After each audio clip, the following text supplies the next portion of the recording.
So hello everyone, कैसे हो आप लोग। तो मैं चिन्मय विरणकर आप सबका स्वागत करता हूं अपने प्यारे चैनल फिजिक्स जिंदाबाद पे। तो आज अपना प्यारा सा चैप्टर स्टार्ट होने वाला है, dual nature of radiation and matter. Dual nature of radiation and matter, ये हमारा एकदम खूबसूरत चैप्टर स्टार्ट होने वाला है। तो इसमें हम लोग क्या करेंगे, आपका चैप्टर का नेम है वो आपको बता देता है। ड्यूअल नेचर मतलब जो हमारे पास फिजिकल प्रॉपर्टीज है, that is radiation and matter, इसका हम लोग दोगलापन निकालेंगे। मतलब यहाँ पर ड्यूअल नेचर, दो प्रॉपर्टीज हमारे पास यहाँ पर प्रेजेंट है, वो दो प्रॉपर्टीज की स्टडी करेंगे। तो दो प्रॉपर्टीज हमारे पास कौन सी है? First is wave nature and second is particle nature. हमारे पास कौन से भी फिजिकल प्रॉपर्टी की, फिजिकल सिग्निफिकेंट होने वाले मास की, या कौन से भी प्रॉपर्टी या कौन से भी बॉडी की हमारे पास बेसिक दो प्रॉपर्टीज होती है, एक वेव नेचर, दूसरा पार्टिकल नेचर। एक वेव नेचर, दूसरा पार्टिकल नेचर।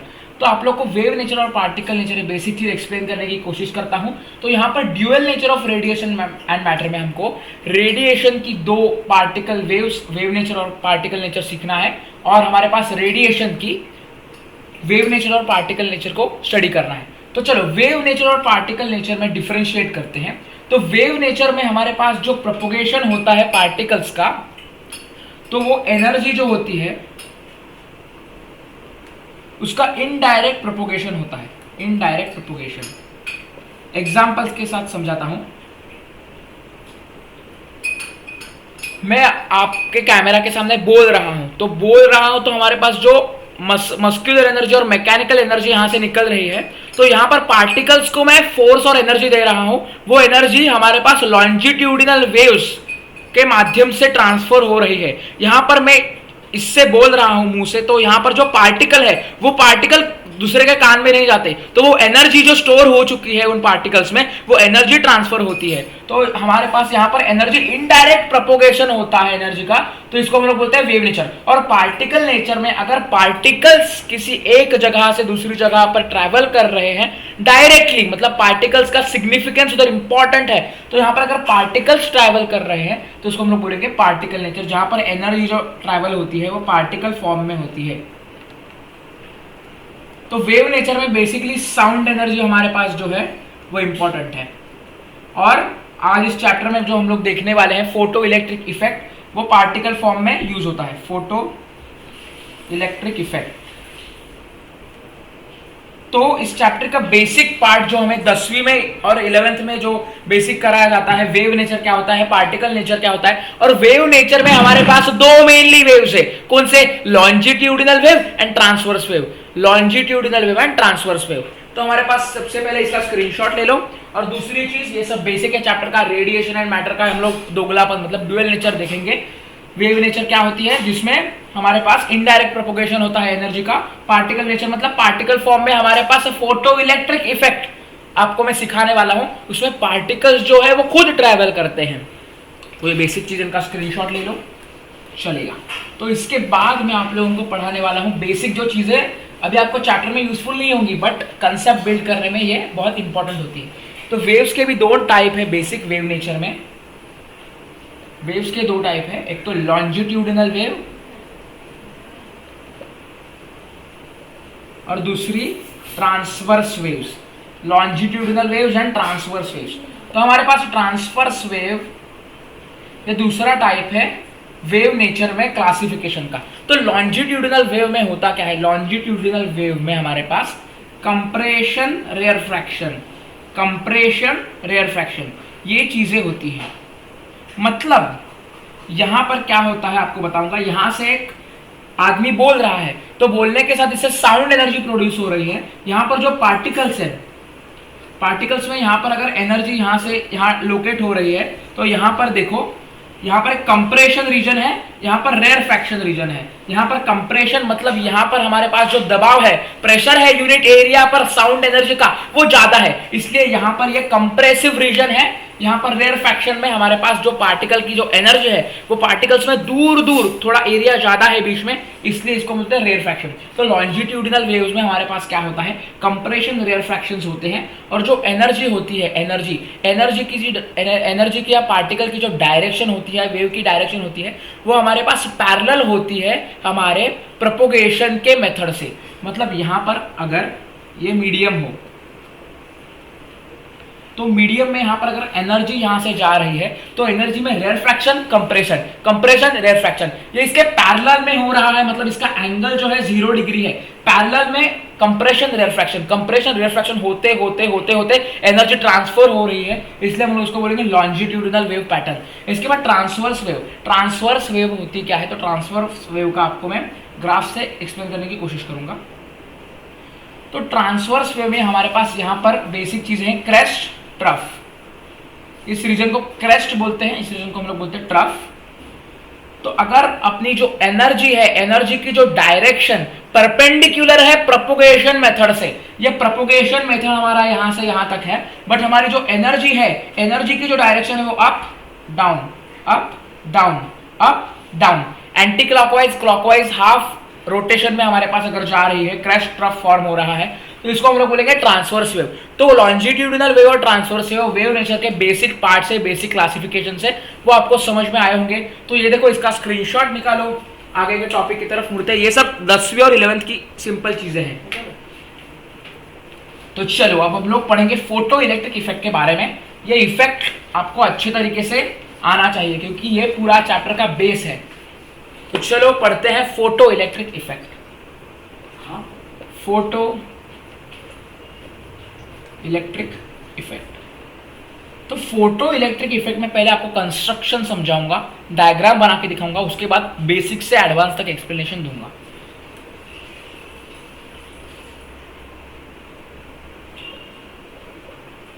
यहां पर हमारे पास एक मेटल सरफेस प्रेजेंट है। मेटल सरफेस, भले वो मेटल कौन सा भी हो, सोडियम हो, मैग्नीशियम हो, एल्यूमिनियम हो, कॉपर हो, कौन सा भी ले लो, हमारे पास एक मेटल सरफेस है। यहां पर एक लाइट सोर्स है, मेटल सरफेस और लाइट सोर्स है। लाइट सोर्स से हमारे पास यहां पर मेटल सरफेस के ऊपर कुछ फ्रीक्वेंसी से लाइट के जो पार्टिकल्स है वो गिर रहे हैं। मतलब आप लोग समझ लो कि हमारे पास एक मेटल सरफेस है, मैंने एक स्केल ली जो मेटल की है, उसके ऊपर मैंने लाइट डाला। लाइट का एक सोर्स कौन सा भी हो, बल्ब हो, सन हो, कौन सा भी एक बेसिक सोर्स होना चाहिए। यहां से लाइट हमारे मेटल सरफेस पे टकरा रही है, तो हमारे पास एक बेसिक फिनोमेना यहां पर होता है। कौन सा बताता हूं।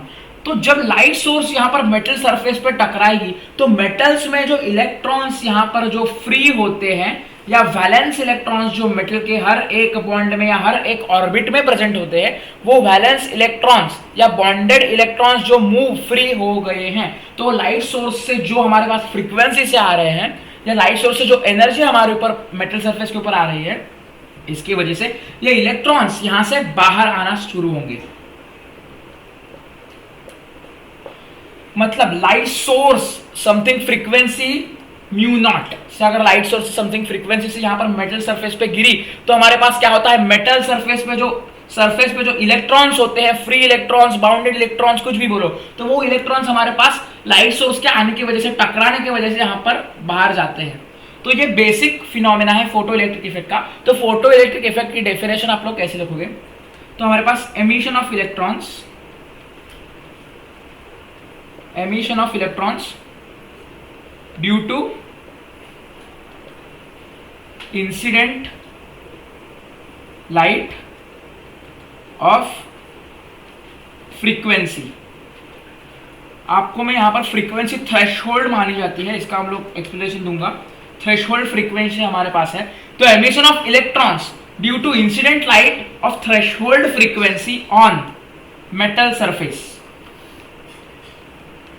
ये पूरे इफेक्ट को हम लोग क्या बोलते हैं, फोटो इलेक्ट्रिक इफेक्ट।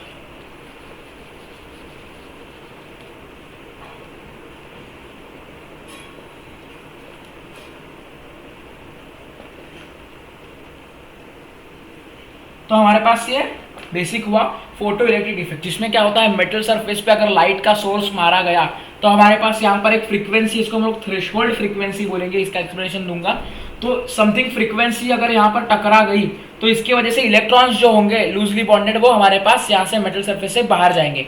तो ये सब जो प्रॉपर्टी है इसको हम लोग बोलते हैं फोटो इलेक्ट्रिक इफेक्ट। तो ये बेसिक प्रॉपर्टी है, ये देखो इसका स्क्रीनशॉट निकालो। इसके बाद आप लोगों को मैं सिखाऊंगा बेसिक टर्म्स जो थ्रेशोल्ड फ्रीक्वेंसी होती है और न्यूटन्स का लॉ होता है, आइंस्टाइन ने इक्वेशंस जो दिया is equal to delta M C square, इसके बारे में भी बताऊंगा। तो ये बेसिक चीज है फोटो इलेक्ट्रिक इफेक्ट के बारे में। तो चलो आप लोगों को एक्सप्लेन करूंगा, साथ ही साथ आइंस्टाइन का इक्वेशन और आइंस्टाइन और न्यूटन का इक्वेशन।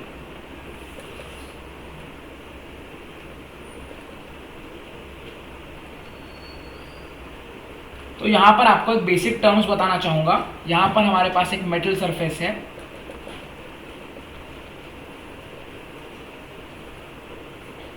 और यहां हमारे पास एक लाइट सोर्स है।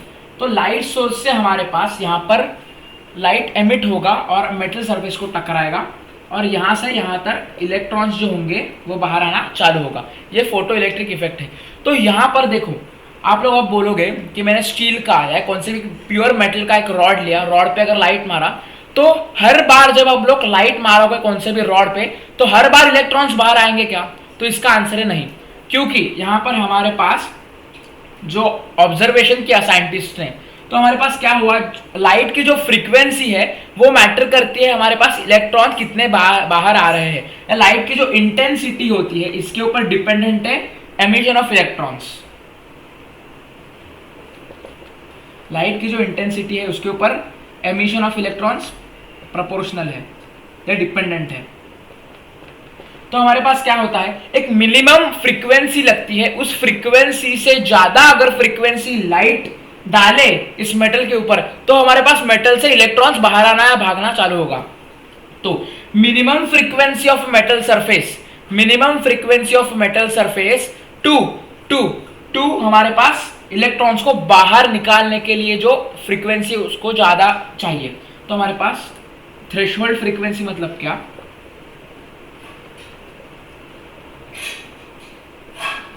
थ्रेशोल्ड फ्रीक्वेंसी मतलब minimum frequency of metal surface to emit electrons out of it।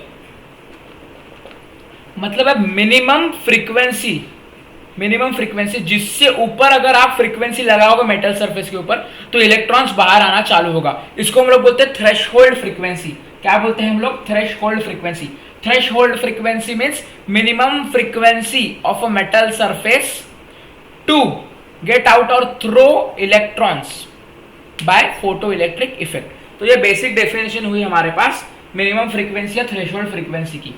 तो ये बेसिक चीजें हैं थ्रेशोल्ड फ्रीक्वेंसी। इसके बाद हमारे पास मैं आप लोगों को बताऊंगा वर्क फंक्शन के बारे में। थ्रेशोल्ड फ्रीक्वेंसी के बाद वर्क फंक्शन। तो वर्क फंक्शन को डिनोट करते हैं हम लोग ऐसे। तो वर्क फंक्शन मतलब क्या, तो हमारे पास आइंस्टाइन अंकल ने, आइंस्टाइन सर ने जो हमारे पास इक्वेशन दी तो इसका मैं रेफरेंस लूंगा। यहाँ पर देखो जो एनर्जी हमारे पास यहाँ पर इंसिडेंट आ रही है और उसके वजह से इलेक्ट्रॉन्स जो बाहर भाग रहे हैं तो इसके लिए क्या एनर्जी बैलेंस इक्वेशन जरूरी है। मतलब जितनी एनर्जी यहाँ पर लाइट को लग रही है इलेक्ट्रॉन को बाहर निकालने में उस एनर्जी का इक्विवेलेंस आपको प्रूफ करना जरूरी है। तो इसका इक्विवेलेंस क्या होगा, तो सबसे पहले देखो यहाँ पर लाइट से जो एनर्जी बाहर आ रही है उसको हम लोग रिप्रेजेंट करेंगे energy E is equal to H mu. H मतलब हमारे पास प्लैंक नाम के एक साइंटिस्ट थे तो उन्होंने प्लैंक सर जो थे उन्होंने ये E is equal to H mu इसका इस इक्वेशन को डिराइव किया, इसलिए हम लोग H को लिखेंगे प्लैंक्स कांस्टेंट जिसकी वैल्यू है 6.6 इंटू 10⁻⁻34 जूल सेकेंड। तो ये बेसिक वैल्यू है प्लैंक्स कांस्टेंट की। तो हमारे पास E is equal to H mu. H mu मतलब क्या, म्यू मतलब फ्रीक्वेंसी, एच मतलब प्लैंक्स कांस्टेंट। तो हमारे पास जो एनर्जी कैलकुलेट करनी है कौन से भी लाइट पार्टिकल जब एमिट करता है तो लाइट पार्टिकल की एनर्जी कैसी होती है, Planck's constant multiplied by its frequency, Planck's constant multiplied by its frequency. तो हमारे पास E is equal to H mu, ये पहला इक्वेशन हमारे पास आता है। तो हमारे पास एनर्जी यहाँ पर फर्स्ट है एच म्यू जो लाइट से आ रही है उतनी ही एनर्जी हमारे पास बाहर जा रही है, वो हमें प्रूव करना होगा। मतलब इंसिडेंट एनर्जी जितनी है वो हमारे पास जो बाहर जा रही है रिफ्लेक्टेड एनर्जी बराबर आनी चाहिए। तो हमारे पास ये एच न्यू ये इंसिडेंट के लिए है, ठीक है। तो इंसिडेंट के लिए हमारे पास is equal to H nu है, बट यहाँ पर जो इलेक्ट्रॉन्स बाहर जा रहे हैं इसलिए मैंने आपको बताया यहाँ पर एक वर्क डन जो लगाना होगा थ्रेशोल्ड फ्रीक्वेंसी को सेटिस्फाई करने के लिए, इसको हम लोग बोलेंगे वर्क फंक्शन। वर्क फंक्शन का भी डेफिनेशन सेम होगा फ्रीक्वेंसी जैसा। वर्क फंक्शन मतलब minimum energy required to throw out the electrons from metal surface, that is called as हमारे पास वर्क फंक्शन। तो वर्क फंक्शन को ऐसे रिप्रेजेंट करते हैं। तो हमारे पास क्या होगा, मिनिमम हमारे पास जो एनर्जी लगेगी वो वर्क फंक्शन, मतलब जितनी एनर्जी आ रही है वो किस में डिस्ट्रीब्यूट हो रही है, जितनी एनर्जी इंसिडेंट है is equal to work function, मतलब जो मिनिमम एनर्जी लगेगी इलेक्ट्रॉन्स को बाहर भगाने में, और जो इलेक्ट्रॉन्स बाहर जा रहे हैं तो यहाँ पर एक एनर्जी प्रोड्यूस होगी, इसको हम लोग बोलेंगे काइनेटिक एनर्जी। तो हमारे पास जितने इंसिडेंट एनर्जी है is equal to H mu Planck's constant के द्वारा दी गई हुई, तो is equal to H mu क्या किसके बराबर होगी, वर्क फंक्शन। यहाँ पर वर्क फंक्शन को इससे रिप्रेजेंट करेंगे, मतलब मेटल की मिनिमम एनर्जी जिससे वो बाहर फेंक सके इलेक्ट्रॉन्स को, प्लस काइनेटिक एनर्जी जिससे वो इलेक्ट्रॉन्स बाहर भाग रहे हैं। तो हमारे पास यहाँ पर इक्वेशन कैसी बनेगी आप लोगों को बताता हूं।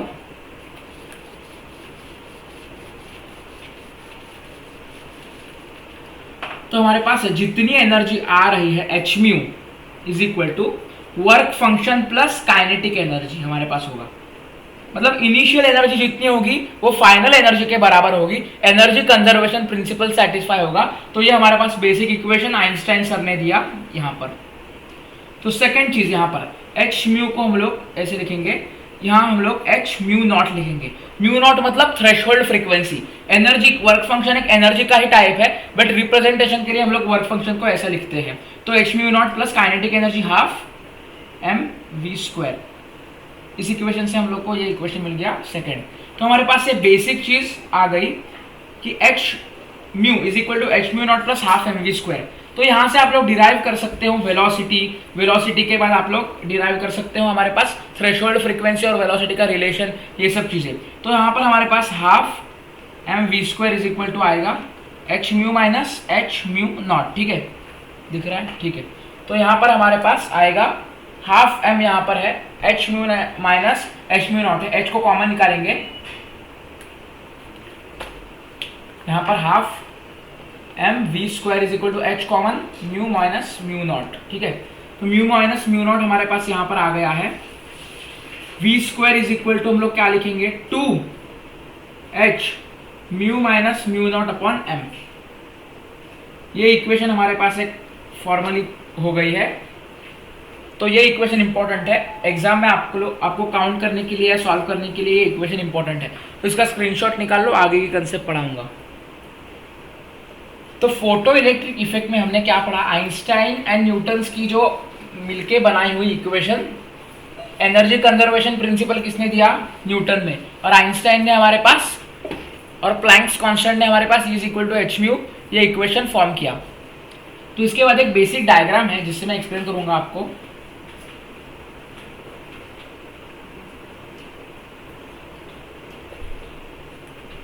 ये हमारे पास है एमिटर, ये है कलेक्टर। ये एमिटर है, ये कलेक्टर है। यहाँ पर एक लाइट का सोर्स है, ये हमारे पास मेटल प्लेट है। मेटल प्लेट पे यहाँ से लाइट गिर रही है और यहाँ पर इलेक्ट्रॉन्स यहाँ से यहाँ जा रहे हैं, ठीक है। तो इलेक्ट्रॉन्स अगर यहाँ से यहाँ जाएंगे, मैंने एक्सटर्नल यहाँ पर एक सर्किट ड्रॉ किया, तो यहाँ पर हमारे पास क्या होगा, इलेक्ट्रॉन्स यहाँ से यहाँ जाएंगे, यहाँ पॉजिटिव यहाँ निगेटिव, यहाँ पर आप की दिखा सकते हो।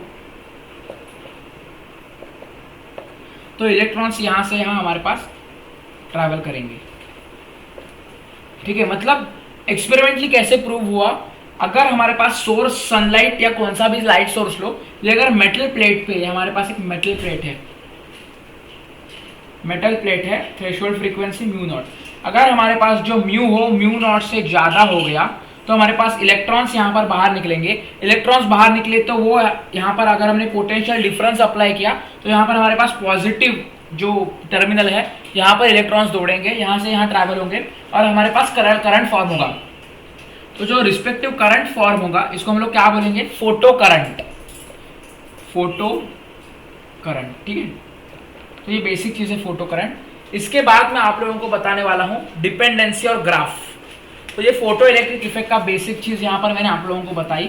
इसमें क्या होता है, एक मेटल सरफेस है, उसके अगर थ्रेशोल्ड फ्रीक्वेंसी म्यू नॉट है, अगर थ्रेशोल्ड फ्रीक्वेंसी से ज्यादा फ्रीक्वेंसी लाइट की उस पर डाली गई तो हमारे पास इलेक्ट्रॉन्स बाहर आएंगे विथ काइनेटिक एनर्जी, और वो काइनेटिक एनर्जी की जो वैल्यू होती है वो आप लोगों को बताना चाहूंगा। तो बेसिक चीज यहाँ पर है जो equation h mu is equal to h mu not plus half M we square. तो काइनेटिक एनर्जी है ये हमारे पास, यहाँ पर काइनेटिक एनर्जी मैक्सिमम होती है, क्योंकि काइनेटिक एनर्जी हमारे पास यहाँ पर क्या रिप्रेजेंट करती है, h mu minus h mu not, therefore half M we square is equal to h common mu minus mu not, ठीक है। तो हमारे पास काइनेटिक एनर्जी रिप्रेजेंट करती है h into mu minus mu not. मतलब हमारे पास यहाँ पर जो फ्रीक्वेंसी डाली गई हुई है, जो एनर्जी इंसिडेंट है, उससे अगर हम लोग वर्क फंक्शन माइनस कर देंगे, ये वर्क फंक्शन है, इसको हम लोग रिप्रेजेंट करते हैं ऐसे भी, तो जो हमारे पास इंसिडेंट एनर्जी है उससे हम लोग अगर वर्क फंक्शन माइनस करें तो जो एनर्जी बचती है वो काइनेटिक एनर्जी मैक्सिमम होती है। तो वो काइनेटिक एनर्जी हमारे पास ईच पार्टिकल्स की कैसे हो सकती है, 0 से लेकर हमारे पास कैसे हो सकती है, h mu minus mu not. तो ये बेसिक इक्वेशन अपने पास आ गया है।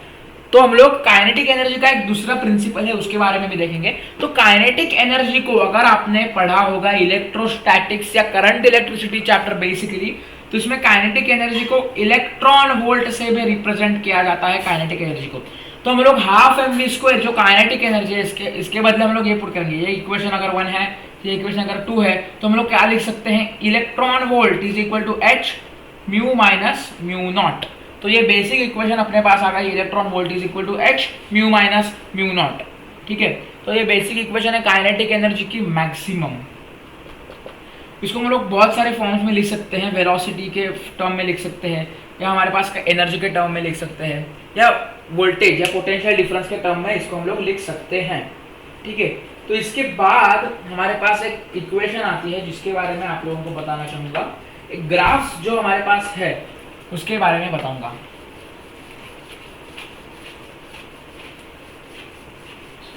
इसके बाद एक मेन टॉपिक हमारे पास आता है, एक मेन टॉपिक प्रॉपर्टीज पढ़नी है हमें, properties of photo electric effect. तो फोटो इलेक्ट्रिक इफेक्ट की प्रॉपर्टीज क्या है इसको हम लोग बारीकी से जानेंगे। तो फोटो इलेक्ट्रिक इफेक्ट की जो प्रॉपर्टीज है, कैरेक्टरिस्टिक्स है, वो किसके ऊपर डिपेंड करती है हम लोग देखेंगे। तो हमारे पास फोटो इलेक्ट्रिक इफेक्ट जो है, फोटो इलेक्ट्रिक इफेक्ट PEF लिखता हूं, photo electric effect, sorry PW लिखता हूं, वो हमारे पास डायरेक्टली प्रोपोर्शनल है इंटेंसिटी ऑफ लाइट से। मतलब मैं आप लोगों को 2 वर्ड्स लिख के दे रहा हूं यहाँ पर, इंटेंसिटी और फ्रीक्वेंसी। इंटेंसिटी और फ्रीक्वेंसी, आपको ग्राफ समझने में भी आसानी आ जाएगी। तो इंटेंसिटी अगर मैं लाइट की बढ़ाई, इंटेंसिटी मतलब क्या, intensity is equal to delta U upon A into time.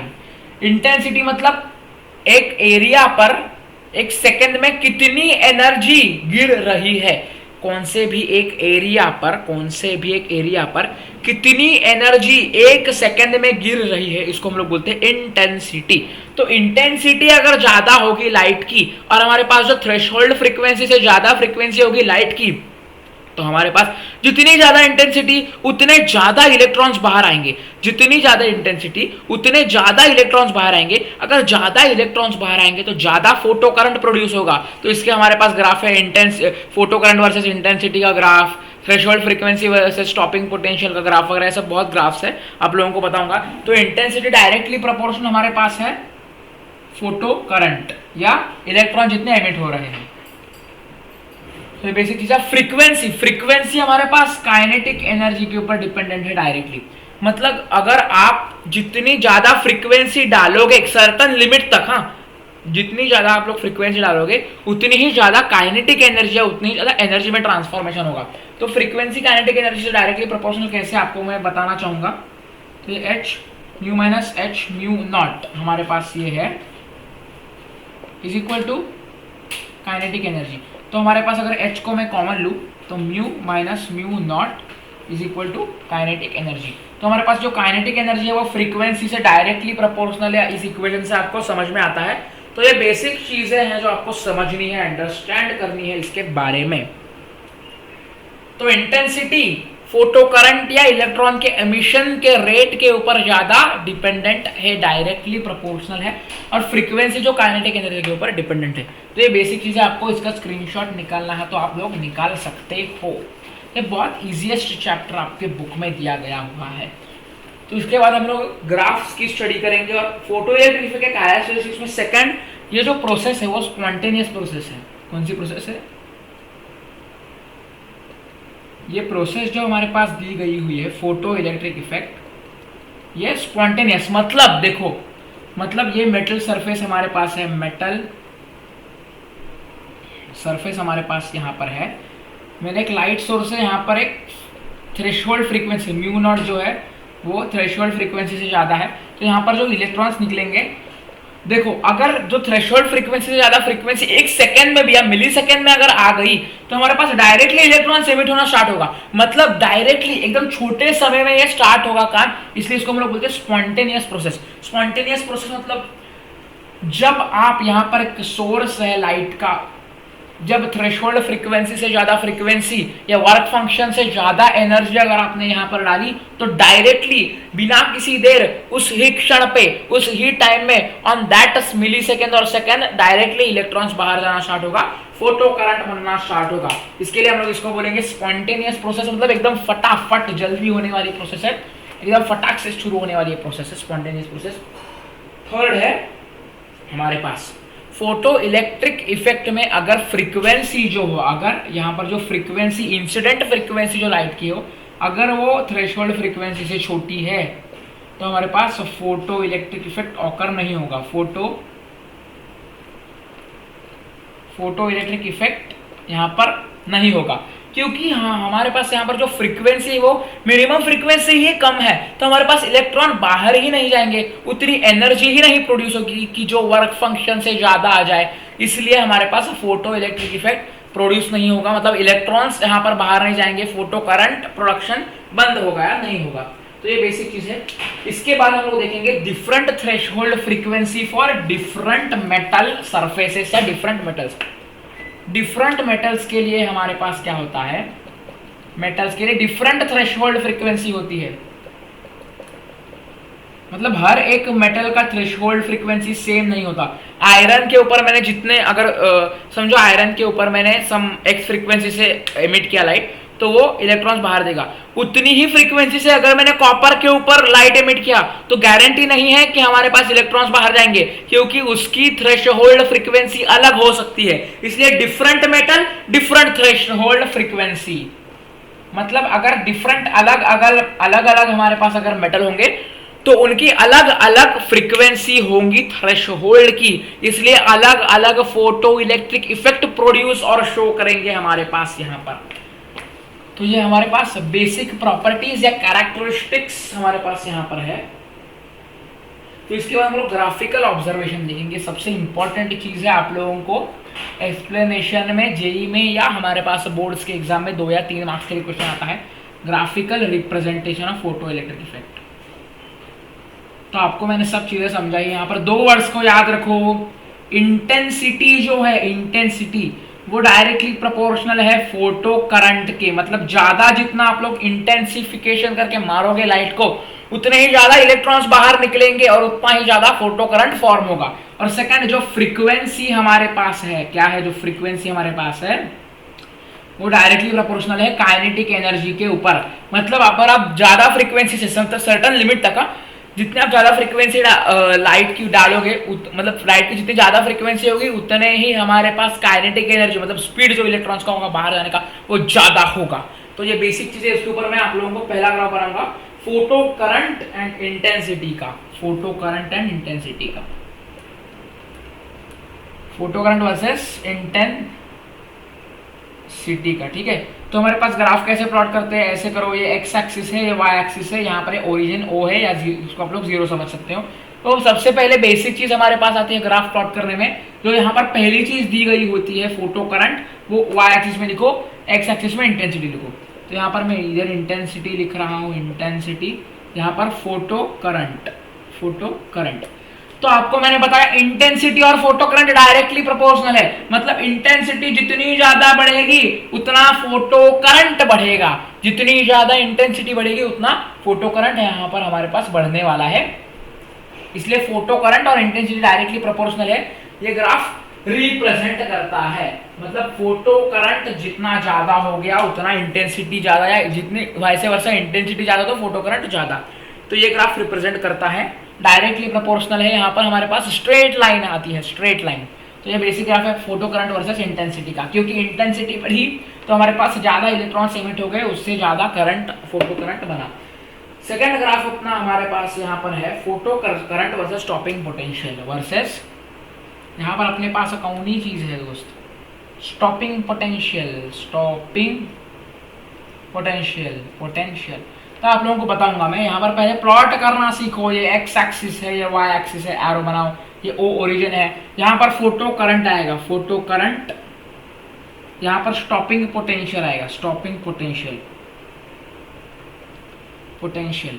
तो हमारे पास क्या होता है, देखो ध्यान से देखो, पोटेंशियल अगर आपने अप्लाई नहीं किया, कौन से भी फोटो इलेक्ट्रिक इफेक्ट में आपको समझाता हूँ। यहाँ पर हमारे पास एक मेटल सरफेस है, मेटल सरफेस को मैंने फ्रीक्वेंसी से लाइट डाला, तो यहाँ पर मैंने एक्सटर्नली कौन सा अप्लाई अगर नहीं किया है, तभी भी यहाँ पर अगर थ्रेशोल्ड फ्रीक्वेंसी से ज्यादा अगर फ्रीक्वेंसी अपने लाइट की होगी तो इलेक्ट्रॉन्स यहाँ पर हमारे पास एमिट हो जाएंगे अच्छे तरीके से, प्यारे तरीके से। तो इलेक्ट्रॉन्स हमारे पास एमिट हो रहे हैं without applying any voltage, without applying any potential across the anode और कैथोड, अक्रॉस द एक्सेप्टर, या यहाँ पर हमारे पास जो चीजें हैं, यहाँ पर एक्सेप्टर और इलेक्ट्रॉन को जो एमिट कर रहा है, एमिटर और एक्सेप्टर, ये एक्सेप्टर है, ये एमिटर है। तो यहाँ पर हमारे पास एमिटर में विदाउट यूजिंग वोल्टेज यहाँ पर हमारे पास समथिंग ये आ रहा है।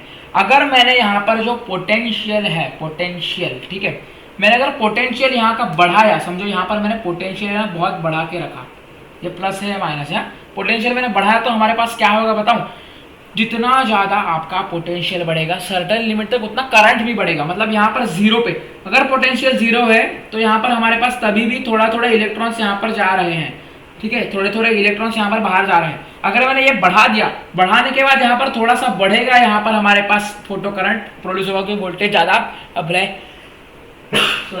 सॉरी दोस्तों। तो यहाँ पर फोटो करंट यहाँ से क्यों स्टार्ट हुआ, बच्चों को क्वेश्चन आता है, यहाँ से स्टार्ट हुआ क्योंकि अगर वोल्टेज स्टॉपिंग पोटेंशियल जीरो भी हो तभी भी यहाँ पर इलेक्ट्रॉन्स बाहर आते हैं, क्योंकि फोटो इलेक्ट्रिक इफेक्ट में डायरेक्टली वोल्टेज का संबंध किसी से भी नहीं है, सिर्फ थ्रेशोल्ड फ्रीक्वेंसी से ज्यादा है, वर्क फंक्शन से ज्यादा, साइमल्टेनियसली फ्रीक्वेंसी और एनर्जी चाहिए। तो हमारे पास यहाँ पर फोटो करंट प्रोड्यूस होना स्टार्ट होगा। सर्टन लिमिट के बाद यहाँ पर हमारे पास फोटो करंट जो है वो कांस्टेंट हो जाएगा, इसको हम लोग बोलते हैं सैचुरेटेड करंट, सैचुरेटेड करंट, ठीक है।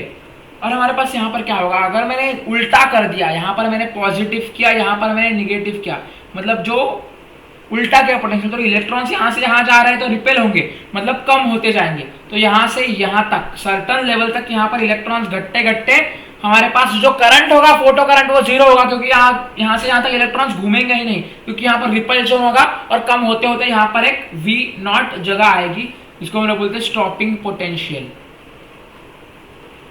जिसमें क्या होता है हमारे पास फोटो करंट जीरो होता है। तो स्टॉपिंग पोटेंशियल क्या है, आपको डेफिनेशन में आ सकता है। तो stopping potential means when photo current is zero, when negative part या निगेटिव, या हम लोग इसको बोल सकते हैं एनोड या कैथोड। कैथोड हमारे पास अगर मैक्सिमम इलेक्ट्रॉन के साइड में हो तो हमारे पास फोटो करंट धीरे धीरे जीरो हो जाता है। That level when photo current is zero, that is called as stopping potential, या that potential when photo current is zero, means photo current zero तक आता है, उसको हम लोग बोलते हैं स्टॉपिंग पोटेंशियल। तो ये बेसिक हमारे पास ग्राफ है, इसके भी कंडीशंस है, कंडीशंस में इसके साथ साथ बताने की कोशिश करता हूं। चलो तो कंडीशंस अलग अलग बताने की कोशिश करता हूँ। देखो साथ साथ में थोड़ा आपको मेसी और कंफ्यूजन होगा। तो photo current versus stopping potential की ही चीज़ है। स्टॉपिंग पोटेंशियल, फिर से ग्राफ बनाऊंगा। यहाँ पर क्या होगा, पी करंट, फोटो करंट। यहाँ पर क्या होगा अपना पोटेंशियल, वोल्टेज या पोटेंशियल कुछ भी बोल दो आप। स्टॉपिंग पोटेंशियल यहाँ पर आएगा। तो ये 0 है, यहाँ पर एक्स एक्सिस है, यहाँ पर वाई एक्सिस है। ये बेसिक चीज़ आपने ड्रॉ की। इसके बाद सेकेंड चीज़ है, इसमें 2 कंडीशन लूंगा। कितने लूंगा, 2। पहले इंटेंसिटी, यहाँ पर मैं इंटेंसिटी कांस्टेंट रखता हूं, और हमारे पास second frequency variable, frequency variable, ठीक है। इंटेंसिटी कांस्टेंट है, इसका मतलब क्या, इंटेंसिटी कांस्टेंट मतलब फोटो करंट जो होगा वो कांस्टेंट होगा। मतलब यहाँ पर हमारे पास जो फोटो करंट है वो बढ़ते हुए कांस्टेंट जा रहा है। इसके बाद जो डिफरेंट क्या होगा, फ्रीक्वेंसी डिफरेंट होगी। तो फ्रीक्वेंसी डिफरेंट होगी तो हमारे पास फ्रीक्वेंसी है जो पोटेंशियल के या काइनेटिक एनर्जी का डायरेक्टली प्रोपोर्शनल है। इसलिए यहां से यहां पर, यहां से यहां पर, यहां से यहां पर जो हमारे पास V1, V2, V3 ये अलग अलग स्टॉपिंग पोटेंशियल्स होंगे। इसलिए हमारे पास V3 is greater than V2 is greater than V1, या μ3 is greater than μ2 is greater than μ1। हमारे पास ये बेसिक कंडीशंस आ जाएगी। वोल्टेज और करंट में हमारे यहाँ पास क्या, इंटेंसिटी कांस्टेंट है इसलिए करंट हमारे पास सेम रहेगा। फ्रीक्वेंसी डिफरेंट है इसलिए फ्रीक्वेंसी डिफर करेगी, जो हमारे पास डायरेक्टली प्रोपोर्शनल है वोल्टेज के। तो जिसका वोल्टेज ज्यादा होगा उसका स्टॉपिंग पोटेंशियल भी ज्यादा लेना पड़ेगा। तो ये बेसिक ग्राफ हमारे पास हो गया यहाँ पर। इसके बाद सेकंड कंडीशन वाला ग्राफ बताना चाहूंगा। जो सेकंड कंडीशन यहाँ पर डिनोट होती है, सेम ग्राफ है बट इंटेंसिटी यहाँ पर डिफर करेगी, और हमारे पास जो पोटेंशियल है या फ्रीक्वेंसी हमारे पास जो यहाँ पर है वो कांस्टेंट रहेगी। मतलब वोल्टेज स्टॉपिंग पोटेंशियल पे कोई डिफरेंस नहीं होगा। तो हमारे पास यहाँ पर क्या होगा, ये और ये सेम रहेगा। यहाँ पर V0 ये स्टॉपिंग पोटेंशियल है। यहाँ पर जो हमारे पास जो ये जा रही है लाइंस, ये लाइंस की जो मात्रा है या सीमा है ये थोड़ी अलग हो जाएगी। देखो यहाँ पर ये कांस्टेंट हो रहा है, यहाँ पर एक सैचुरेशन लेवल क्रिएट हो रही है, सैचुरेशन लेवल। तो हमारे पास ये क्या होगा, देखो ये 3 अलग अलग पोजीशंस पे फोटो करंट हमारे पास प्रोड्यूस हो गए। यहाँ से रिप्रेजेंट कर सकते हैं। फोटो करंट के लिए C1, C2, C3 लिख सकते हैं। तो C3, C2, C1 photo current की वैल्यू इसके ऊपर डिपेंडेंट होती है। तो ये बेसिक ग्राफ अपने पास 2 आ गए। इसका आप स्क्रीनशॉट ले लो। ये ग्राफ आपको एक्सप्लेनेशन को 2 या 3 मार्क्स के लिए आ सकते हैं। पूरा बेसिक से मैंने उठा के एक्सप्लेनेशन किया है। इसके बाद अपना एकदम इजीएस्ट टॉपिक आता है dual nature of radiation and matter. के बाद हमारे पास ड्यूअलिटी और ये सब चीजें आती है। अपना बेसिक जो है फोटो इलेक्ट्रिक इफेक्ट, इसका भाग यहाँ पर खत्म होने वाला है। लास्ट ग्राफ बचा है stopping potential versus threshold frequency. कौन सा, स्टॉपिंग पोटेंशियल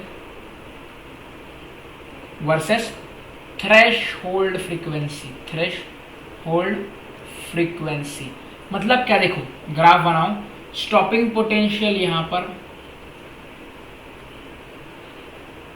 और यहाँ पर थ्रेशोल्ड फ्रीक्वेंसी।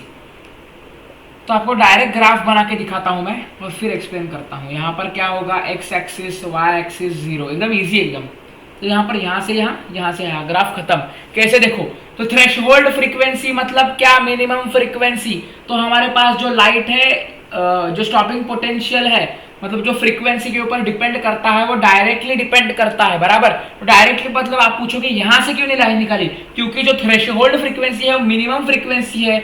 इसके लिए वर्क फंक्शन डिपेंडेंट है, ये μ0 है। सबसे पहले मतलब यहाँ पर अगर फ्रीक्वेंसी एमिट होगी लाइट से तो डायरेक्टली ओरिजिन से वो थ्रेशोल्ड फ्रीक्वेंसी थोड़ी ना होगी, बढ़ते बढ़ते थ्रेशोल्ड फ्रीक्वेंसी तक आएगी। और थ्रेशोल्ड फ्रीक्वेंसी समथिंग यहाँ होगी, यहाँ से बाद यहाँ पर थ्रेशोल्ड फ्रीक्वेंसी से ज्यादा अगर अपनी फ्रीक्वेंसी एमिट की हुई गई तो इसके बाद हमारे पास स्टॉपिंग पोटेंशियल भी बढ़ेगा, क्योंकि हमारे पास पोटेंशियल या वोल्टेज जो डायरेक्टली प्रोपोर्शनल है फ्रीक्वेंसी के ऊपर, वो ये चीज होगी। तो ये लास्ट ग्राफ हमारे पास आ गया।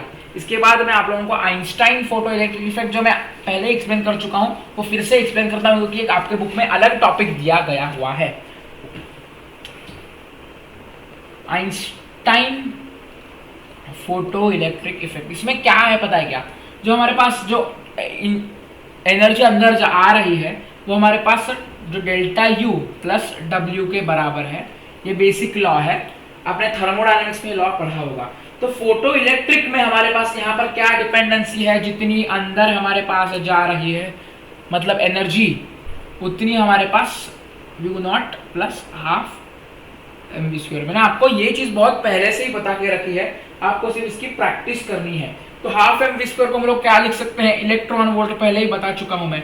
तो h mu minus h mu not is equal to हमारे पास क्या है, इलेक्ट्रॉन वोल्ट। इलेक्ट्रॉन वोल्ट हम लोग काइनेटिक एनर्जी को पहले से बोलते आए हैं, तो इसको हम लोग बोलेंगे इलेक्ट्रॉन वोल्ट। हमारे पास ये जो बेसिक इक्वेशन जो आई गई हुई है, इसको हम लोग बोलते हैं Einstein's photo electric effect. Numericals में ये चीज आपको आ सकती है, इसको हम लोग सिंप्लीफाई कर सकते हो। h को कॉमन करो, mu minus mu not is equal to ev, आपका इक्वेशन बेसिक आ गई इलेक्ट्रॉन वोल्ट। तो ये हमारे पास बेसिक इक्वेशन हो गई Einstein photo effect electric effect की। इसको मैंने पहले ही पढ़ा के रखा है, इसलिए आपको सिर्फ रिवाइज कराया। इसके बाद जो हमारे पास नेक्स्ट टॉपिक आता है, डी ब्रॉगली चाचा की hypothesis. D Broglie's hypothesis. Hypothesis मतलब जो चीज हमारे पास ट्रुथ 100% है ऐसा नहीं, बट उसने उसका विचार या उसने उसके थॉट्स मांगे, इसको हम लोग बोलते हैं हाइपोथेसिस। डी ब्रॉगली चाचा ने हमें एक हाइपोथेसिस दिया, जो हमारे पास लाइट है, इसके यहाँ पर दोगलापन इसका लाइट का उतार दिया। रेडिएशन मतलब लाइट। तो लाइट के जो हमारे पास पार्टिकल है वो दो चीजों से बने हुए हैं, दो प्रॉपर्टी शो करते हैं, एक वेव नेचर और दूसरा पार्टिकल नेचर। लाइट दो नेचर शो करता है, दोगलापंथी करता है, एक वेव नेचर एक पार्टिकल नेचर, एक वेव नेचर एक पार्टिकल नेचर। तो हमारे पास डी ब्रॉगली हाइपोथेसिस में क्या बताया, लाइट है जो हमारे पास वेव पार्टिकल शो करता है। और हमारे पास चैप्टर का नेम याद रखो, dual nature of radiation and matter, मतलब रेडिएशन और मैटर दोनों भी दो चीजों के ऊपर डिपेंडेंट है, मतलब दोनों चीजों दोनों प्रॉपर्टीज को फॉलो करते हैं।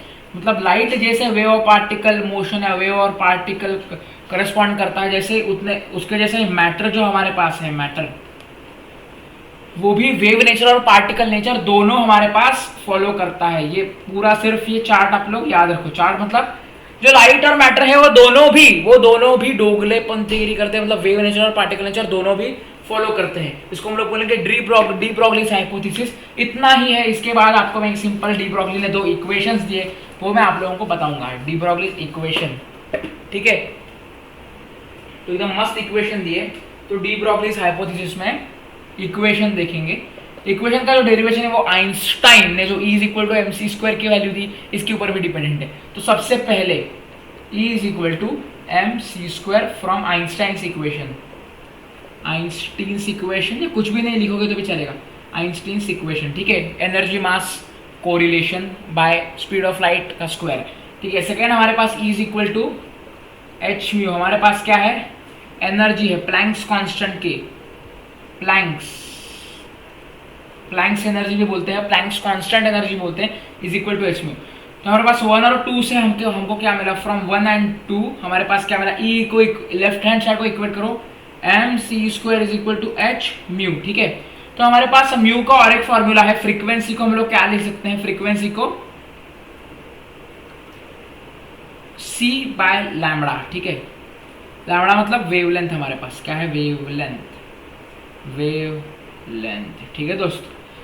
M C square is equal to H mu, हमारे पास क्या आएगा, v is equal to C by lambda. तो M C square is equal to H, क्या आएगा, H C by lambda. C से ये सी का 2 का एक सी कटा, हमारे पास क्या बचा, लैम्बडा को इधर लाओ, lambda is equal to h by m c हमारे पास। तो mc मतलब क्या, mass into speed of light. इसको हम लोग क्या लिख सकते हैं, mass into speed of light को हम लोग क्या लिख सकते हैं, बताओ जरा। Mass into speed of light को क्या बोलते हैं, mv मतलब मोमेंटम, मोमेंटम को हम लोग रिप्रेजेंट करते हैं p। तो for mc is equal to mv is equal to p, क्योंकि हमारे पास मोमेंटम आता है। हमारे पास 6th इक्वेशन जो हमारे पास फाइनल बनी, लैम्बडा मतलब wavelength is equal to h upon p, p मतलब हमारे पास क्या है, मोमेंटम, आपको दिख रहा है, ठीक है। तो ये बेसिक चीज हमारे पास है डी ब्रॉगलीज इक्वेशन की। L is equal to h by p, मतलब वेवलेंथ जो है हमारे पास वो h बाई पी। कैसे आई, आइंस्टाइन्स का जो equation is equal to M C square और is equal to H mu, इसको हमने इक्वेट किया, म्यू को हम लोग क्या लिखेंगे, c by lambda, basic formula है। तो ये सिंपल चीज है। तो ये हमारे पास बेसिक चीज आ गई है। तो हमारे पास हम लोग अब क्या देखेंगे, बेसिक चीज वेवलेंथ ऑफ इलेक्ट्रॉन देखेंगे। हमारे पास एक बेसिक फॉर्मूला तो आ गया हमारे पास, बेसिक देखो L is equal to H upon P या is equal to H upon M V formula आ गया। अब जो हमारे लैम्बडा निकालना है इलेक्ट्रॉन के लिए, तो इलेक्ट्रॉन के लिए सबसे पहले हमें वेलोसिटी निकालनी पड़ेगी। वेलोसिटी क्या है, वेलोसिटी निकालेंगे तो इस फॉर्मूला में पुट करेंगे और वेवलेंथ ऑफ इलेक्ट्रॉन निकालेंगे हमारे पास डी ब्रोगलीस हाइपोथेसिस में। तो सबसे पहली चीज लैम्बडा ऑफ इलेक्ट्रॉन हमारे पास क्या होगा, ठीक है। तो लैम्बडा ऑफ इलेक्ट्रॉन निकालने के लिए सबसे पहले हमारे पास एक इक्वेशन है half M we square is equal to electron volt, ठीक है। कैसे आया आपको पहले ही बता चुका हूं, इलेक्ट्रॉन वोल्ट हमारे पास काइनेटिक एनर्जी के ऊपर डिपेंडेंट है और काइनेटिक एनर्जी हमारे पास हाफ एम वी स्क्वायर है। कैसी है, हाफ एम वी स्क्वायर। तो क्या करो, वेलोसिटी की वैल्यू निकालने के लिए V square is equal to 2 electron volt upon mass, V की value under root 2 electron volt upon mass. Mass किसका ले लो, इलेक्ट्रॉन का ले लो। मास किसका ले लो, इलेक्ट्रॉन का ले लो, क्योंकि इलेक्ट्रॉन के हमारे पास लैम्बडा यानी वेवलेंथ फाइंड आउट करनी है। यहाँ से यहाँ तक आ जाओ, यहाँ पर v की वैल्यू इसमें पुट करो। तो लैम्बडा इलेक्ट्रॉन के लिए is equal to H upon m into v, m electron है यहाँ पर भी, under root 2 electron volt upon mass of electron. इसको अगर मैं अंदर लेके जाऊँ लैम्बडा ऑफ इलेक्ट्रॉन तो इसका स्क्वायर हो जाएगा, तो अंडर रूट में क्या आ जाएगा, m square 2 electron volt upon m e. तो ये एम ई और ये कट हो जाएगा, तो हमारे पास एल सी जो लैम्बडा की वैल्यू है वो h अपॉन अंडर रूट क्या हो जाएगी, 2 electron volt mass of electron. तो ये बेसिक इक्वेशन अपने पास लैम्बडा ऑफ इलेक्ट्रॉन का आ गया। Lambda is equal to h upon 2 electron volt mass of electron. ये बेसिक फॉर्मूला हमने डिराइव किया। अरे बेसिक फॉर्मूला अपने पास आ गया, ठीक है। तो ये दो हमारे पास डेरिवेशंस बेसिक और सिंपल और इजी और मस्त का है, इसको आपको समझना है। इसके बाद डी ब्रोगलीज हाइपोथेसिस को अपोज किया वेव नेचर है और हमारे पास वेव नेचर फेल हो गया, डी ब्रोगलीज का हाइपोथेसिस सच हो गया। इसको हम लोग हाइपोथेसिस अब बोलना कैंसिल हो गया, क्योंकि हमारे पास यहाँ पर क्या हो गया, डी ब्रोगली चाचा ने हमारे पास दूसरी चीज करवाई, ठीक है। तो 2 सेकंड का पॉज लेता हूँ। तो सब लोग सुनो, ध्यान से सुनो, प्यार से सुनो, आपको सबको दिख रहा है अच्छे से। तो चलो हमारे पास रेडिएशन मैटर में नेक्स्ट टॉपिक हमारे पास आता है। हमारे पास जो डीमेरिट्स बोलेंगे, फेलियर ऑफ वेव थियरी। हमारे पास जो डी ब्रोगली ने जो हाइपोथेसिस दिया, डी ब्रोगली ने, वो पक्का 100% श्योर था, बट वेव नेचर जो है हमारे पास, वेव नेचर वो इसको प्रूव नहीं कर पाई। Wave nature failed. वो फेल्ड क्यों हुई, क्योंकि वो इंटेंसिटी के जगह फ्रीक्वेंसी को प्रोपोर्शनेट कर रही थी। मतलब ये रिलेशन हमारे पास डी ब्रोगली चाचा या फोटो इलेक्ट्रिक इफेक्ट में इंटेंसिटी और फ्रीक्वेंसी का डायरेक्टली प्रोपोर्शनेट किधर भी नहीं है, पर हमारे पास यहाँ पर वेव थ्योरी ने ये बताया कि इंटेंसिटी और फ्रीक्वेंसी डायरेक्टली प्रोपोर्शनल नहीं है। हालांकि इनका रिलेशन कुछ आने की कुछ जरूरत भी नहीं थी, और जो हमारे पास इंटेंसिटी और फ्रीक्वेंसी है वो दोनों के ऊपर डायरेक्ट डिपेंडेंट भी नहीं थी। तो हमारे पास ये पहली चीज गलत हुई। दूसरी हमारे पास सेकंड चीज, दो ही हमारे पास डीमेरिट्स या फेलियर की बातें हैं यहाँ पर, तो ही इलेक्ट्रॉन्स फ्लो होंगे। मतलब हमारे पास थ्रेशोल्ड फ्रीक्वेंसी और नॉर्मल फ्रीक्वेंसी या वर्क फंक्शन, इसके बारे में बात की नहीं। मतलब वेव थियोरी ने क्या बताया, पार्टिकल का कोई यूज ही नहीं है पहले तो। मतलब मेटल सरफेस के ऊपर आप कभी भी लाइट मारो तो इलेक्ट्रॉन्स डायरेक्टली निकलेंगे without any direct parameters. But parameters हमारे पास थ्रेशोल्ड फ्रीक्वेंसी, वर्क फंक्शन, इतने बड़े बड़े पैरामीटर्स जो आइंस्टाइन द्वारा या बहुत प्लैंक्स साइंटिस्ट द्वारा, बहुत सारे दोनों द्वारा दिए गए। वेव थियोरी ने ये बात नहीं बोली कि थ्रेशोल्ड फ्रीक्वेंसी, वर्क फंक्शन का सिग्निफिकेंस फोटो इलेक्ट्रिक इफेक्ट में है। इसलिए हमारे पास dual nature of radiation matter में वेव थियरी जो सिंगल हैंडेड थी वो वेव नेचर थियरी फेल हो गई, पार्टिकल नेचर थियरी सक्सेसफुल हो गई डी ब्रोगलीज हाइपोथेसिस के वजह से। तो ये बेसिक चीज है। तो अपना हमारे पास यहाँ पर 80% चैप्टर खत्म हो गया है। इसके बाद हमारे पास बेसिक चीज हमारे पास आती है यहाँ पर ड्यूअलिटी ऑफ मैटर और ड्यूअलिटी ऑफ इलेक्ट्रोमैग्नेट। तो ड्यूअलिटी ऑफ मैटर क्या, तो हमारे पास जो हाइपोथेसिस दिया डी ब्रोगली ने उसके जैसा ही सेम ड्यूअलिटी ऑफ मैटर। मतलब जो मैटर हमारे पास यहाँ पर प्रेजेंट है, मैटर मतलब anything that occupies space and volume, anything that has a mass and occupy the space और volume that is matter. Matter मतलब कौन सी भी चीज जो आपको दिख रही है जिससे स्पेस या वॉल्यूम ऑक्यूपाई किया गया हो। तो ड्यूअलिटी ऑफ मैटर में हम लोग देखेंगे मैटर जो डिपेंडेंट है, मैटर जो नेचर शो करता है वो वेव नेचर भी होता है, वेव नेचर भी होता है और पार्टिकल नेचर भी होता है। तो सेम जो चैप्टर में है उसका ही देखो, दो नेचर, ड्यूअल ड्यूअल डोगलापंथी। तो पार्टिकल नेचर और वेव नेचर, दो नेचर पे हमारा मैटर डिपेंड करता है। इसको बोलते हैं ड्यूअलिटी ऑफ मैटर। मतलब मैटर कौन से दो चीजों पर डिपेंडेंट है, ये सब चीजें आप लोगों को बताई जाएगी। वेव नेचर और पार्टिकल नेचर, ये दो ही हमारे पास डिपेंडेंसीज है मेन। तो वेव नेचर में हमारे पास पहले देखा हमने लॉन्जिट्यूडिनल वेव, लॉन्जिट्यूडिनल वेव हमारे पास बेसिक वेव है। Second is transverse wave. कौन सी वेव? Transverse wave. तो हमारे पास वेव नेचर में लॉन्जिट्यूडिनल, ट्रांसवर्स। पार्टिकल नेचर में मैं आपको बताया photo electric effect, photo electric effect हमारे पास है। तो ड्यूअलिटी ऑफ मैटर आ गई। ड्यूअलिटी ऑफ मैटर की तरह आपने पढ़ा हुआ इलेक्ट्रोस्टैटिक्स में, यहाँ पर करंट या चार्ज जो होता है वो पार्टिकल के द्वारा एक्सपीरियंस किया गया हुआ कैरेक्टरिस्टिक और चीज है। इसकी वजह से मैटर के ऊपर अगर दोनों यहाँ पर चीजें एक्ट हो रही हो तो यहाँ पर ड्यूअलिटी ऑफ इलेक्ट्रोमैग्नेटिज्म, इसमें भी सेम चीज है। जैसे हमारे पास डी ब्रोगली चाचा ने या वेव थियोरी ने या पार्टिकल थियोरी ने बताया या साइंटिस्ट लोगों ने बताया कि वेव या लाइट है या मैटर है, दोनों हमारे पास वेव नेचर और पार्टिकल नेचर को परफॉर्म करते हैं। वैसे ही जो इलेक्ट्रोमैग्नेटिज्म है, इलेक्ट्रोमैग्नेटिज्म दो ही पॉइंट है। सबसे पहले इलेक्ट्रिक फील्ड, इसका ज्यादा इंपॉर्टेंस नहीं, बट इलेक्ट्रिक फील्ड और मैग्नेटिक फील्ड यहां पर भी डोगलापंथी हो रही है। इलेक्ट्रोमैग्नेटिज्म में इलेक्ट्रिक फील्ड और मैग्नेटिक फील्ड दोनों एक हाथ में हाथ डाल के परफॉर्म हो रहे हैं। सिग्निफिकेंस उनका, दोनों कैरेक्टरिस्टिक्स भी यहाँ पर इलेक्ट्रोमैग्नेटिज्म में इलेक्ट्रिक फील्ड और मैग्नेटिक फील्ड दोनों की कैरेक्टरिस्टिक्स, दोनों का प्रेजेंस बहुत इंपॉर्टेंट है यहाँ पर। तो ये चीज हमारे पास इलेक्ट्रिक फील्ड और मैग्नेटिक फील्ड है, दोनों चीज इंपॉर्टेंट है।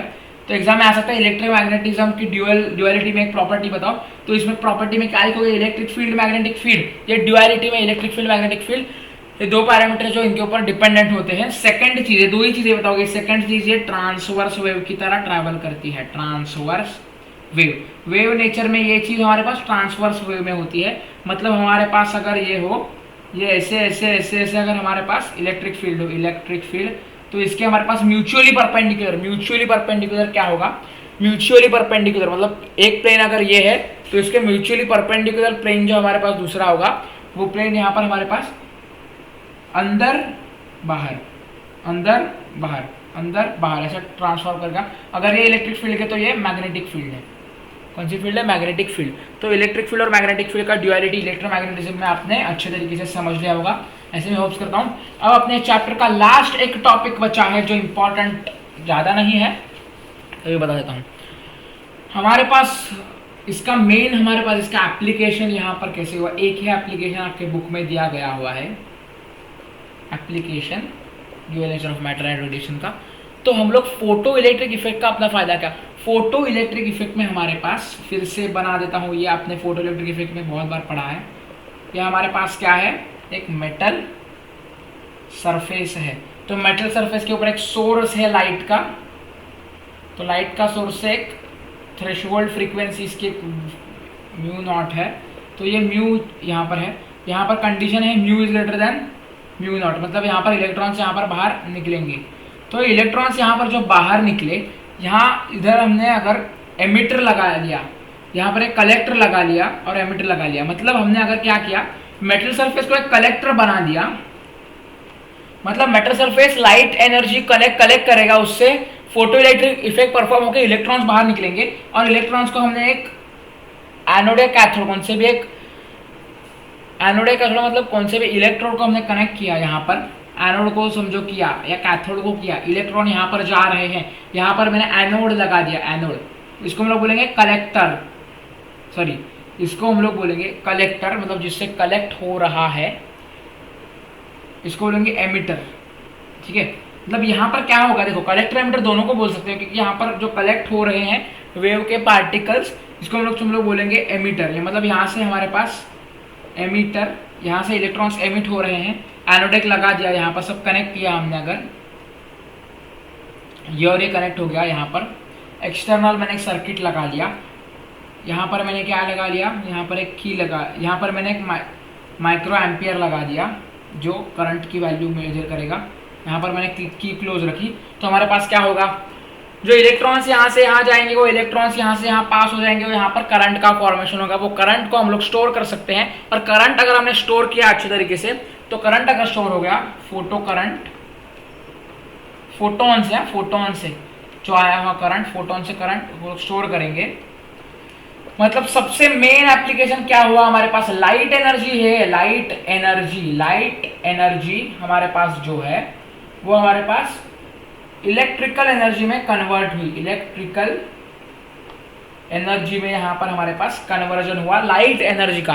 कैसे हुआ, फोटो इलेक्ट्रिक इफेक्ट के द्वारा। थ्रेशोल्ड फ्रीक्वेंसी या वर्क फंक्शन से ज्यादा अगर फ्रीक्वेंसी या एनर्जी इंसिडेंट हो, इलेक्ट्रॉन्स बाहर जाएंगे, इलेक्ट्रॉन्स को एनोड से कनेक्ट किया, यहाँ पर करंट फ्लो हो जाएगा, करंट को स्टोर करके रखेंगे, लाइट एनर्जी से फोटो इलेक्ट्रिक इफेक्ट के द्वारा इलेक्ट्रिक एनर्जी कन्वर्ट हुई। ये बेसिक हमारे पास प्रिंसिपल फंक्शन या वर्किंग हमारे पास एप्लीकेशन है dual nature of radiation matter में होने वाले हमारे पास किसका बताओ,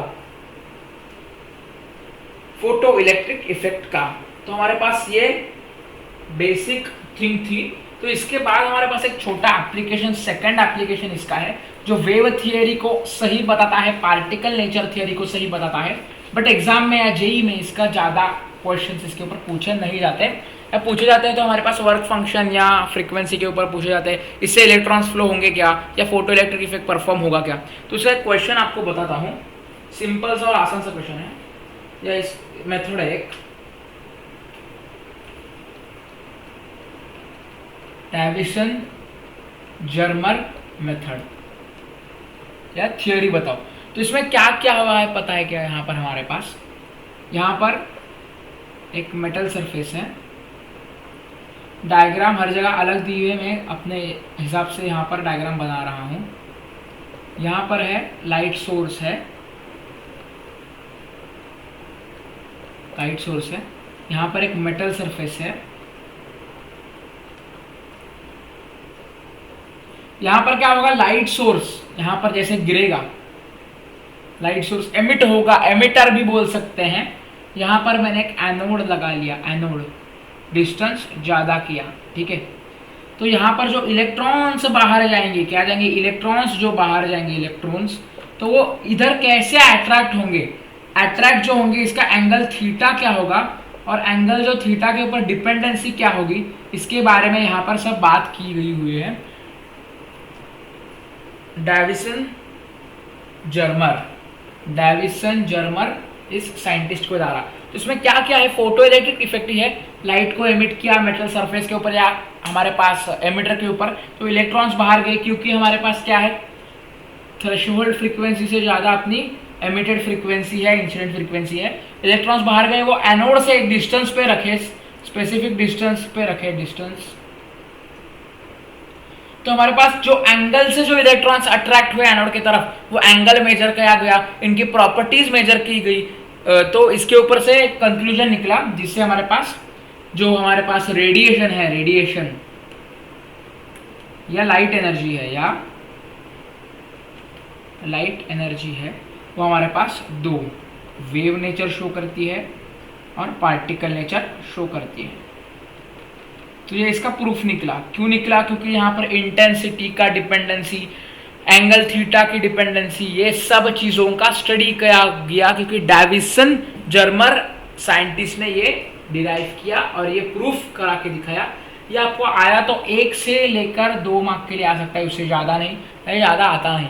तो तभी भी मैंने आपको एक्सप्लेन करने की कोशिश की है। इससे अपना ये खूबसूरत सा और प्यारा सा चैप्टर यहाँ पर एंड होता है। तो डेविसन जर्मर सर ने हमारे को एक मेथड बताया, उसके बाद ड्यूअल नेचर में फोटो इलेक्ट्रिक इफेक्ट, ये पहली चीज। उसके बाद de Broglie's hypothesis, de Broglie's theory और डी ब्रोगलीज इक्वेशन, जो is equal to M C square is equal to H nu के बारे से आई। उससे हमने क्या निकाला, वेवलेंथ निकाली नॉर्मल, कौन से भी लाइट इंसिडेंस की।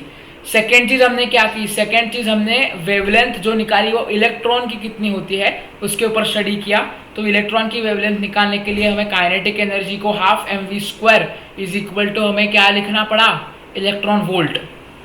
तो ये सब बेसिक चीजें हमने इस चैप्टर में स्टडी की। तो ये चैप्टर बहुत सा आसान था, 1 ही घंटे में ये चैप्टर निपट गया। आप लोग ये वीडियो अगर अच्छे से देखोगे, शांति से देखोगे, प्यार से देखोगे, तो आपको एक एक कंसेप्ट समझ में आएगी। 10th से पूरा 12th तक का एक एक टॉपिक, एक एक हमारे पास डेरिवेशन के साथ किया गया है, एक एक टॉपिक के साथ। तो तब तक के लिए देखते रहना अपना चैनल। कल से एक नया चैलेंज भी शुरू हो रहा है अपने चैनल पे। तब तक के लिए ta ta, bye bye, goodbye. मिलते हैं अगले लेक्चर में, अगले और एटम्स, न्यूक्लियाई, सेमीकंडक्टर्स, ये चैप्टर के साथ, करंट इलेक्ट्रिसिटी पार्ट 2 के साथ। तब तक के लिए ta ta, bye bye, thank you.